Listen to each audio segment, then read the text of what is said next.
τι ρόλο έπαιξε το ορόσημο στη δική σου επιτυχία? Το ορόσημο έπαιξε πολύ σημαντικό ρόλο για την επιτυχία μου, καθώς χωρίς αυτό δεν θα έφτανα εδώ. Το φροντιστήριο παίζει ένα καθοδηγητικό ρόλο, θα έλεγα κυρίως, και σου δίνει πολλές ευκαιρίες να αναπτυχθείς και να πας καλύτερα, αλλά χωρίς την προσωπική προσπάθεια δεν γίνεται. Σίγουρα ήταν πολύ σημαντικό για την επιτυχία, γιατί υπήρχαν άτομα συνεχώς από πίσω μου που με στηρίζανε και άμα έφευγα λίγο από το δρόμο μου, με ξαναβάζανε στην πορεία μου για να είμαι προσιλωμένη στο στόχο μου. Το φροντιστήριο με βοήθησε πάρα πολύ, γιατί ακολούθησε το σύστημα της κυρίας Παλιούρα, το οποίο με βοήθησε να εξελιχθώ και να γράψω ένα πολύ καλό βαθμό στο τέλος. Κατά την προσωπική μου άποψη, το φροντιστήριο παίζει σημαντικό ρόλο, ειδικά για μένα, καθώς ξεκίνησα την προετοιμασία των Παραλαδικών φέτος, πέρυσι για τα θερινά. Και ήρθα εδώ πέρα χωρίς γνώση, χωρίς τίποτα, χωρίς πρόγραμμα, πειθαρχία, όλα αυτά. Και χάρη στη βοήθεια των καθηγητών, κατάφερα να μπω σε όλη τη διαδικασία και να με βοηθήσουν να πετύχω το στόχο μου. Θα μπορούσε να πεις κάτι στους επόμενους, τι συμβουλή θα έδινες? Ναι, αυτό που θέλω να πω στους επόμενους είναι να μην έχουν τόσο άγχος. Είναι φυσιολογικό να έχουν άγχος, απλά πρέπει όπως είπα και πιο πριν να το διαχειριστούν σωστά. Να έχετε ένα καλό πρόγραμμα, κουράγιο και όλα θα πάνε καλά. Συμβολή για τους επόμενους είναι να μην σταματήσετε τη ζωή σας, να μην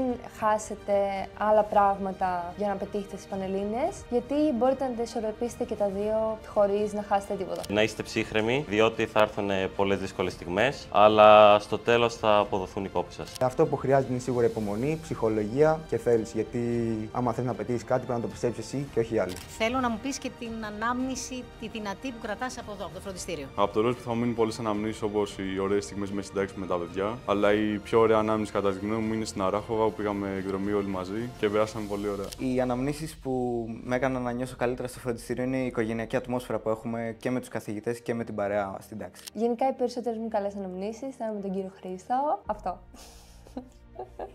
Από αυτή τη χρονιά που πέρασε, σίγουρα είναι η εκδρομή στην Αράχοβα με το φροντιστήριο. Είχε πολύ πλάκα και ήμουνα με τους φίλους μου και περάσαμε πολύ ωραία.